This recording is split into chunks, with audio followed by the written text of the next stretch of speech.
The champagne glass in his hand tilted slightly, as if even the bubbles couldn't bear the smug weight of his smile. "Here," he said, thrusting the camera toward her as though it were a broom. "Make yourself useful." Aria's fingers hovered in midair. She could smell the roasted duck her father had spent 12 hours perfecting, the citrus glaze catching the chandelier's glow like gold. But she could also smell something else: condescension, the kind that slid under your skin and stayed there. He didn't know. He didn't know that her photographs had been printed in the New York Times, that she'd stood on a stage in Paris with a medal around her neck, that her lens had captured wars and weddings and the silence after both.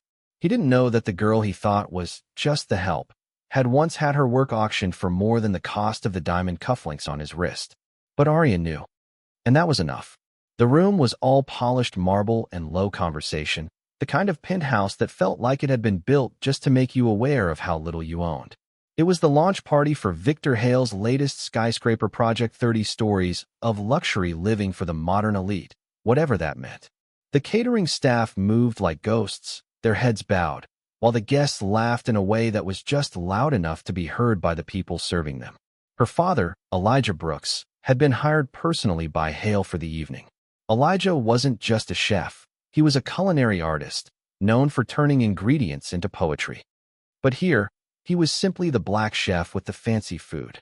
Arya had tagged along that night, not to work, but to help him unload equipment and maybe sneak in a few skyline shots for herself. But now, standing in that room, with Hale's expensive watch glinting under the crystal light as he shoved the camera into her hands, she realized she'd been mistaken. This night wasn't just about helping her father. This was about something bigger. Victor Hale didn't hand out cameras because he wanted art. He handed them out because he wanted proof that he'd thrown the kind of party worth photographing. He was the kind of man who thought photographers were like furniture, decorative, replaceable, and only noticed when they failed to function. "I'm sure you know how to work one of these," he said, his tone halfway between command and dismissal. Arya's lips curved into the smallest of smiles. "I've picked up a camera once or twice," she said, her voice steady. He didn't hear the double edge in her words. He was already turning to greet another guest, his hand pressing her shoulder lightly but firmly in the direction of the buffet table. Her father glanced at her, his jaw tightening. "You don't have to," he began. "It's fine, Dad," she murmured. "I've got this." She lifted the camera. It was a Nikon Z9, top of the line. Expensive enough to make most hobbyists salivate. The irony made her want to laugh. This wasn't the first time a wealthy stranger had tried to box her into a role she didn't choose. But tonight, the box came with a golden opportunity. As she started taking shots, she didn't photograph the way he expected. She didn't focus on the gleaming champagne flutes or the architectural scale model in the center of the room. Instead, she caught the shadows between the guests' smiles. She caught the way the catering staff's backs bent just a little lower when Hale walked by. She caught the glint of exclusion in a woman's eyes when she looked at the only other black guest in the room. She captured, in raw detail, the social ecosystem Hale had built, the hierarchy, the invisible lines, the performances of wealth and power. 1 frame, 2 frames, 50 frames. Each click of the shutter was both an act of documentation and defiance.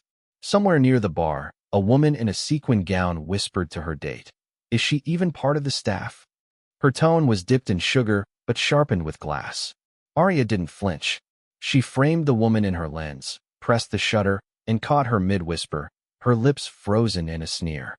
An hour later, Hale approached, his smile just as smug as when the night began. "Got the shots?" "Oh, I got more than you could imagine," Arya said. He chuckled as if she'd made a joke. "Good. I'll have my assistant get your info so we can. Settle up." She handed the camera back to him, but not before swapping the memory card into her own pocket. The card he held was blank. The one she carried was truth. And truth, she thought, was about to get very expensive for Victor Hale. That was when she noticed something, a detail most people would have missed. Near the far wall, under the massive floor-to-ceiling windows, a black man in a charcoal suit stood perfectly still. He wasn't on staff. He wasn't laughing with the others. He was watching her. When their eyes met, he gave the faintest nod, as if he understood exactly what she had just done. And in that moment, Arya knew. This night wasn't just about Hale underestimating her. It was about the fact that he'd done it 1,000 times before and no one had ever put it on record. The man in the charcoal suit didn't move toward her immediately. Instead, he blended into the ebb and flow of the party, disappearing behind clusters of chattering socialites before reappearing near the bar. Arya kept her camera bag slung over her shoulder, fingers brushing the outline of the memory card in her pocket. She didn't know who he was, but she could feel if his gaze wasn't hostile. It was almost conspiratorial. Arya. Her father's voice pulled her back. Elijah was standing by the kitchen doors, a towel over his forearm, his eyes scanning her face like he could read the whole night's tension there. "You good?" She nodded, but her voice betrayed a tremor. "I'm fine. Just ready to leave." He looked like he wanted to ask more, but a waiter brushed past with a tray of caviar canapes, forcing him back into the rhythm of the evening. Arya stepped toward the elevator, but as the doors slid open, a hand caught them. The man in the charcoal suit stepped inside. "Nice work," he said, his voice low and even. Arya's eyes narrowed. "Excuse me. I saw you. The shots you took. You weren't photographing the Champagne pyramids. You were photographing him and this place for what it really is." Her grip on her bag tightened. "And why would you care?" He reached into his inner pocket and pulled out a card. No logo, no company name. Just a phone number and a first name. "Marcus. You don't know me," he said. "And you have no reason to trust me. But Hale has been doing this world for decades. He builds his towers on exploitation, bulldozes communities, buys silence. People have tried to expose him before, but they never had proof strong enough to cut through the noise." Arya stared at him. "And you think I do?" "I know you do. I saw your angles. I've worked with photojournalists before. You weren't just shooting, you were building a case." The elevator chimed, and the doors opened to the marble lobby. Marcus stepped out, but looked back over his shoulder. "Call me. Or don't. But if you do, be ready for a storm." And then he was gone. Outside, the air was heavy with the scent of rain and exhaust. Arya stood for a moment on the curb, watching her breath in the cool night air. The city skyline rose around her like a fortress, glass and steel gleaming against the dark. She thought about what Marcus had said. Her instinct was to dismiss him. She wasn't an activist, at least, not the kind who plotted takedowns of billionaires. She was an artist. Her job was to capture truth, yes, but not to weaponize it. Yet as she pulled out her phone to request a ride, the image of the catering staff flashed in her mind. The way Hale's guests had looked at them looked at her. The way her father's hands had moved so carefully, so perfectly, only for his work to be swallowed by the arrogance of men like Hale. Her thumb hovered over the phone screen. She didn't call Marcus. Not yet. Back at her apartment, Arya slid the memory card into her laptop. The images filled the screen, one by one, in sharp, unflinching detail. A waiter's eyes downcast, holding a tray that trembled slightly under the weight of champagne glasses. A woman in emerald silk laughing, her diamond earrings catching the light, her manicured hand gesturing dismissively toward a man in a server's uniform. Hale himself, caught mid-smirk, the shadow of a champagne flute distorting his face into something almost grotesque. But it was more than faces. It was the story those faces told. The layers of wealth and hierarchy, the casual cruelty, the entitlement baked into every gesture. She leaned back, the chair creaking under her. The photos were powerful. She knew it. And she also knew that if she published them under her name, there would be fallout. Her phone buzzed. A text from Marcus. "You're not sleeping. Neither am I. Let's talk." They met the next day at a cafe in the Lower East Side, the kind with chipped mugs and scratched wooden tables. Marcus arrived in a dark hoodie and baseball cap, his posture relaxed but his eyes alert. "You brought them?" he asked. Arya didn't answer immediately. She set her laptop on the table, turned it toward him, and clicked through the shots. He didn't say anything for a long time. When he finally spoke, it wasn't what she expected. "These aren't just Guthrie dangerous." "Dangerous for who?" she asked. "For you. And for him. But mostly for him, if we do it right." He leaned in. "I'm part of a collective. Journalists, lawyers, activists. We've been compiling evidence against Hale for years: illegal evictions, bribery, racial discrimination in housing. Your photos are the human face we've been missing. The public doesn't respond to spreadsheets. They respond to stories. And you've got one hell of a story in these frames." Arya's stomach twisted. "And if I give them to you? What happens to me?" Marcus met her gaze. Worst case? You get sued. Blacklisted. They'll try to dig up dirt, discredit you. Best case? You spark a fire they can't put out. She laughed, but it was hollow. Some choice. You came here, didn't you? He said quietly. That tells me you've already made it. The decision wasn't made in that cafe, not entirely. But by the time Arya walked home, the weight in her chest had shifted. She thought about her father, how many times he'd been treated like background noise in rooms where he was the most talented person present. She thought about the whispers, the dismissive smiles, the way her own presence at Hale's party had been assumed to mean servitude. By midnight, she'd uploaded the photos to an encrypted drive Marcus had given her. The message she attached was simple: do it. But do it right. The storm started 3 days later. First, an anonymous blog post appeared, featuring a handful of Arya's photos alongside documents from Marcus's collective. Eviction notices, internal memos, recorded phone calls.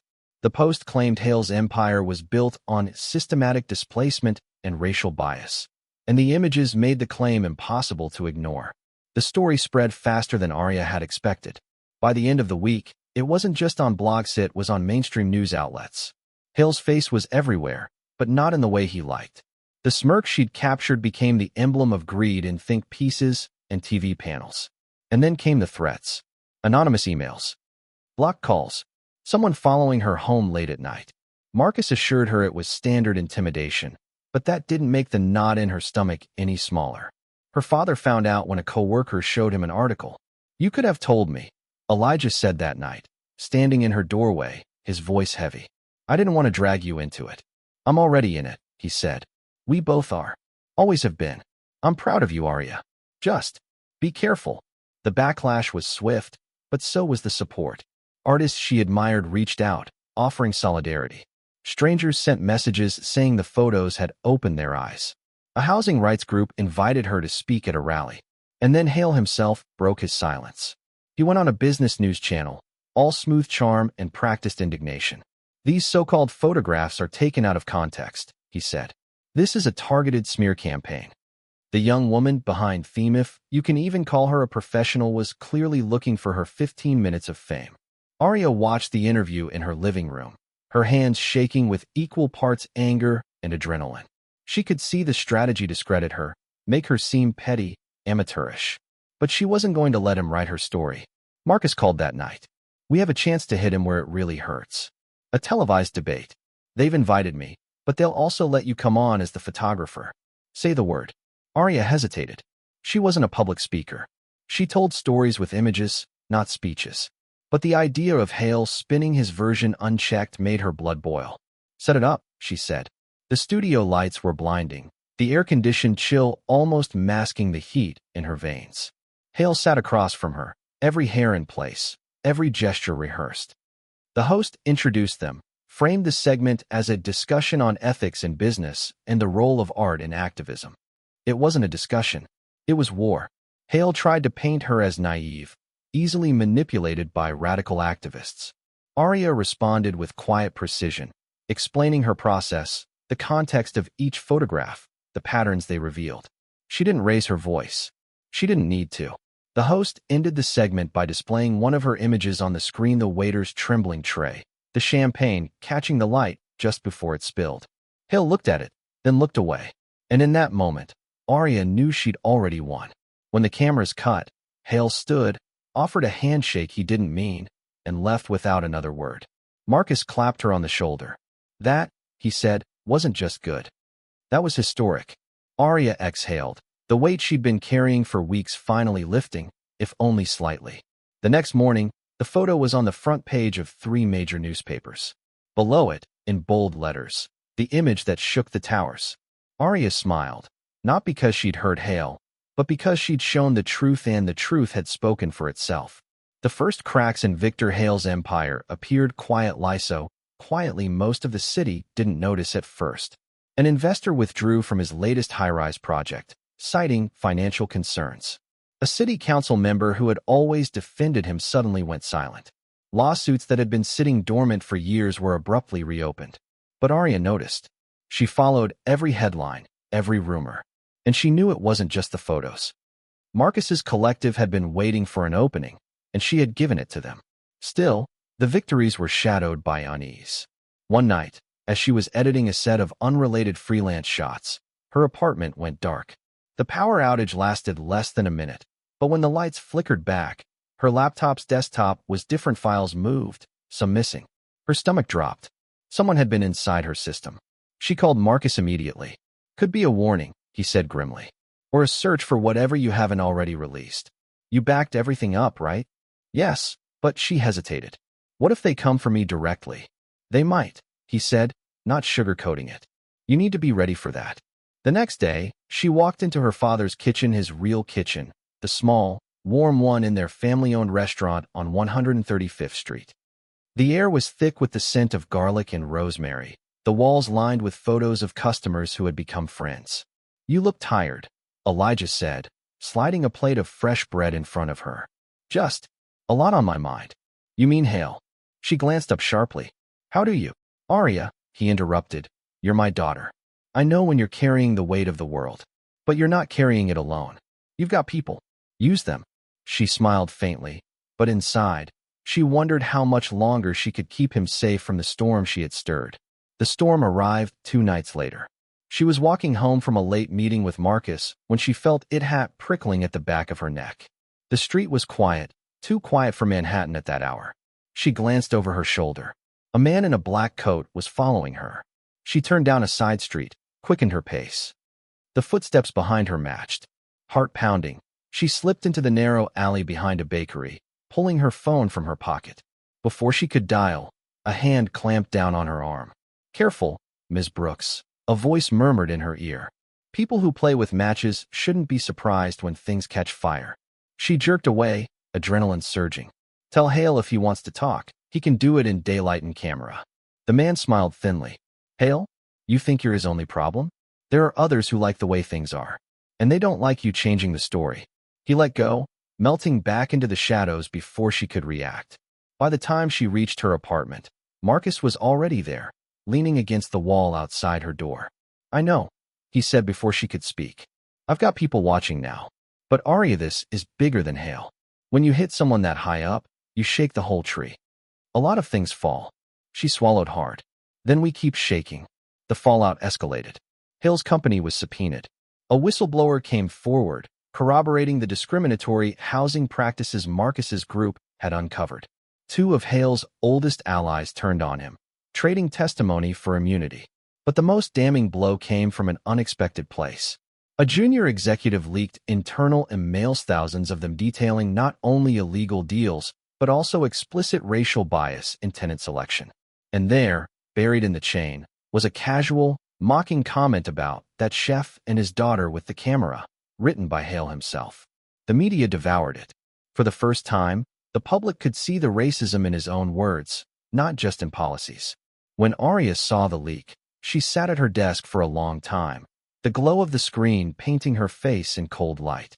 She thought about the night Hale had handed her the camera, about the way he hadn't even considered that she might be more than his stereotype. Now, the whole world knew exactly what that moment had meant. Marcus called, his voice buzzing with barely contained energy. This is it, Arya. This is the nail in the coffin. Hale's public unraveling was brutal. Investors fled. Luxury tenants backed out of contracts. A federal investigation was announced. But victory didn't feel like she'd imagined. There was no single moment of triumph, no cinematic slow-motion cheer. Instead, there was exhaustion, and a lingering fear that someone might still be waiting in the dark. She tried to keep working, to focus on her art. But everywhere she went, people recognized her. Some offered thanks. Others offered threats. One afternoon, while photographing street performers in Harlem, she noticed a man lingering near the edge of the crowd. Not Hale's Stylino-tailored suit, no polished shoes, but his stare was sharp, assessing. When she turned her lens toward him, he melted into the throng. That night, she couldn't sleep. She sat at her window, looking out over the city, thinking about what Marcus had said. When you hit someone that high up, you shake the whole tree. She had shaken it. Hard. And the falling branches weren't done yet. But as the first light of dawn crept over the skyline, she felt something unexpected, a flicker of peace. She had told the truth. No matter what came next, she couldn't take that back, and she wouldn't want to. The courthouse was a cathedral of cold marble and whispered tension. Reporters crowded the steps, their cameras flashing in a staccato rhythm that felt almost like gunfire. Arya stood at the edge of it all, a plain blazer over her blouse, her camera bag hanging at her hip like an anchor. She wasn't on the witness list for the day's hearing, but she'd come anyway. Today was the first time Victor Hale would appear in court since the investigation began. When the black sedan rolled up, the crowd surged forward. Hale stepped out, flanked by lawyers in sharp suits. He looked smaller somehow, his skin pale under the overcast sky, the confident swagger replaced by something taut and brittle.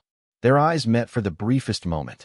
Arya lifted her camera, not to intimidate him, but because instinct demanded it. The shutter clicked. Inside, the hearing was procedural, but the air was electric. Federal prosecutors laid out a timeline of his dealings: illegal evictions, discriminatory policies, financial fraud. Each point was punctuated by evidence, documents, recordings, and, in several cases, Arya's photographs. When one of her images, the waiter's trembling tray, flashed onto the screen in the courtroom, she saw Hale's jaw tighten. She wondered if he remembered the exact moment she'd taken it. The defense tried to spin it all as a misunderstanding, but the evidence was a tidal wave. Every denial was met with another leak, another testimony, another photograph that dismantled the carefully curated facade Hale had built over decades. During a recess, Marcus found her in the hallway. "They're offering him a deal," he murmured. "Reduced sentence for a full confession and restitution to displaced families." Arya's brows lifted. He'd never take that. Marcus smirked. "Watch him." By the end of the day, the news broke. Hale had agreed. Not out of remorse, Arya suspected, but because the walls had finally closed in. The deal meant years in prison, the dismantling of his real estate empire, and a fund to compensate those he'd wronged. Reporters swarmed the courthouse steps. Arya tried to slip away unnoticed, but one caught her by the arm. "You're Arya Brooks, right? The photographer." She nodded cautiously. "What's it like?" the reporter pressed. "Knowing your work helped bring down Victor Hale?" Arya thought for a moment, the noise of the crowd fading. "It's not about bringing someone down," she said quietly. "It's about holding up a mirror. What people choose to do when they see themselves that's on them." The weeks that followed felt surreal. The settlement fund began paying out to families who had been forced out of their homes. Community leaders held meetings to discuss reclaiming neighborhoods from predatory development. Arya's name became a rallying point for artists using their work to challenge injustice. But she kept her life as steady as she could. She still took photos of street scenes, still ate dinner at her father's restaurant, still rode the subway with her camera slung across her chest. Fame wasn't the goal. It never had been. One evening, months later, she was invited to speak at a gallery opening a retrospective of her work, spanning her early days to the photographs from Hale's party. She stood in front of a crowd of strangers and familiar faces, the images projected behind her. "Photography," she began, "isn't just about beauty. It's about truth. Sometimes truth is ugly, uncomfortable, but it's ours. And when you see it, really see it, you can't unsee it." She paused, scanning the room until her gaze found her father in the back, his eyes shining with quiet pride. "That's why I take pictures," she said. Not to freeze a moment, but to move it forward. The applause was warm, sustained. But Arya only smiled faintly. The work was never done. There were still stories to tell, mirrors to hold up. As the night wound down, she stepped outside into the cool air. Across the street, she noticed a young girl, maybe 16, standing with a camera of her own, snapping candid shots of the people leaving the gallery. Their eyes met. The girl hesitated, then crossed the street. "I know who you are," she said, almost shy. "Your photos. They made me want to do this. To, show things that matter." Arya felt a warmth rise in her chest. She reached into her bag, pulled out a spare memory card, and pressed it into the girl's hand. "Then do it," she said. "And don't wait for permission." The girl grinned, tucking the card into her pocket before hurrying off into the night. Arya watched her go, the city lights flickering on one by one. Somewhere in the distance, a siren wailed, and a train rumbled beneath the streets. She lifted her own camera, framing the skyline in her lens. Click. Because the story never really ends, it just finds new storytellers. Thank you for listening. If you find it interesting, please like and subscribe to follow the next stories.